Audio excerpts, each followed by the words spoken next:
Last week, we talked about the story of Abraham and Sarah, and the visitors from the three the messengers from God telling Abraham and Sarah that she would bear a son, and of course, as I told you last week, and Sarah laughed, and then when the baby was born, they named him Isaac, which means laughter. In any event, earlier than this in the story, there's an event that is significant, and to understand it, I can just talk to you a little bit about surrogate motherhood in the ancient world. If someone failed to have a child, of course they blamed the woman in every case, and so what she would do, and in this case, is she would give her slave, Hagar, in this case, over to her husband in order to give birth to an heir. And there's an ancient ritual, it's not in the Bible, but it can be read about. My mind flies back to sitting down in the bowels of the Athenaeum, which is a massive library of the Catholic Church in Cincinnati, sitting down there and reading through ancient documents and finding this story. What happened was the surrogate mother would give birth to the child on the lap of the woman who would be the mother, and there are certain rituals that would be carried out, and she would be the parent. The Sarah would continue to nurse the child, but the child was not hers. Our story's interesting. Terrible text for Father's Day, and given that 2 days from now we're going to be giving out awards for Mother's Day and Father's Day because Mother's Day was skipped, Sarah sees Ishmael, who's grown a bit now, and Isaac playing together, and perhaps Ishmael was stronger and faster and quicker, and she began to wonder which of them would be the heir. And of course she wanted it to be her son Isaac. And so she went to Abraham and said, Hagar is mine, she's my slave, he is mine, get rid of him. And so the story goes, and Abraham took a skin, a bladder of an animal, filled it with water and capped it, got bread and gave it to her. She put out we can show you a little bit of a map bread over right now, and you can get a sense of where all this happened. And just to give a kind of an overview of what's going on in this period of history that's being talked about in the lives of the early patriarchs, we had last week the three visitors see Abraham and Sarah near the Oak of Mamre, and that's near Hebron, which sits right about here. Now, today's text is going to have Abraham and Sarah, prior to it, have moved to Kadesh and Shur, which are down here, and they're located in this region. Hagar and Ishmael are going to then head north into the area of Beersheba, and they say Beersheba, but it should be said with a V rather than a B. In any event, that's the region, about 24 miles.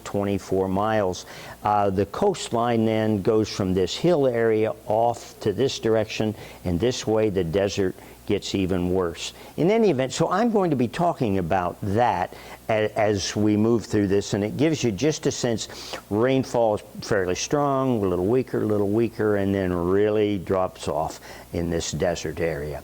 And that's about it.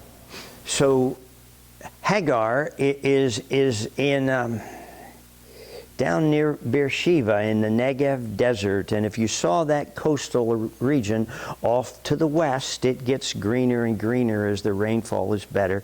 The land there used to be flat, was a seabed, and the rock is stratified. When the geological uplift happened, the mountains that run north and south in Israel are rather like this. So the rain that falls hits and it drains down and forms springs all over the place. So we have Hagar in the desert with little Ishmael, out of water, out of food, She sets him under a bush, and there are bushes in the Negev. They're rather sparse, but it would break the sun some. She can hardly bear the crying. She can't watch her child die. And so she goes off, and it's a wonderful little literary business in this writing about an arrow shot away. And that prefigures the notion that Ishmael's descendants will grow up to be archers. And I don't know that in history, but that's here in the text.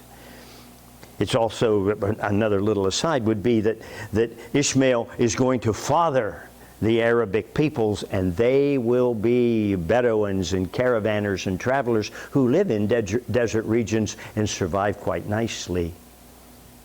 God's messenger comes to Sarah, who is tearfully waiting, and tells her that God has heard Ishmael crying. She will be delivered. He will be delivered. He'll be made a great nation.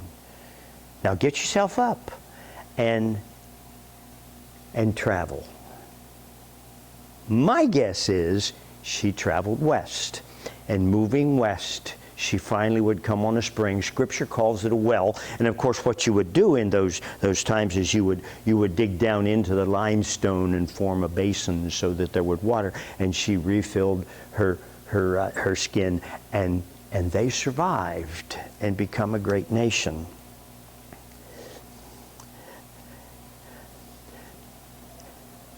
So there's the story, and it's quite grand as a piece of literature, but it as you try to preach it,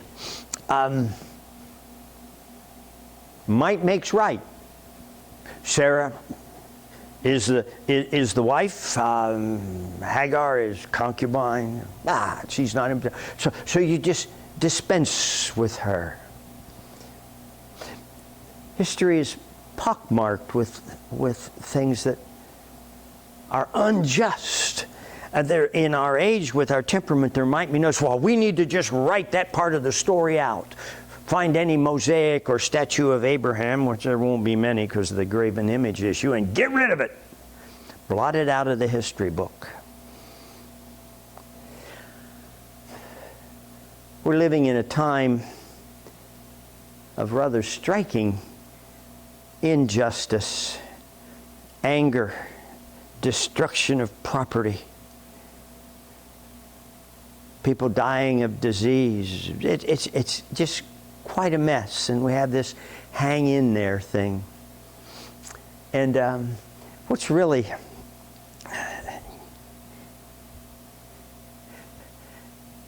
tapping in my mind is a story I was told by Gary. And he might even yell something in there, but you can't do makeup calls. I think everybody knows that happens, at least we suspect it. And you would say no to that? He would say no. See, he didn't say it loud enough to be heard. In any event, something happened to somebody a couple months ago. So, well, it'd be like Hagar's people finally get things under control, and generations later, there's another little Sarah. She's not related to Sarah. She just happens to be a Sarah, and she gets banished to the wilderness. After all, it gets things even, and it's right. Justice is supposed to be blind. I think of the lady holding up the scales and peeking under the mask to see what party, what level of wealth, what race, what employment. Is there any past grievance that we need to rectify now? Makeup calls are ruinous. What we need is to live under the law. Our nation is founded on some principles that said we will do that. And my prayer this day is that we'll get ourselves about that.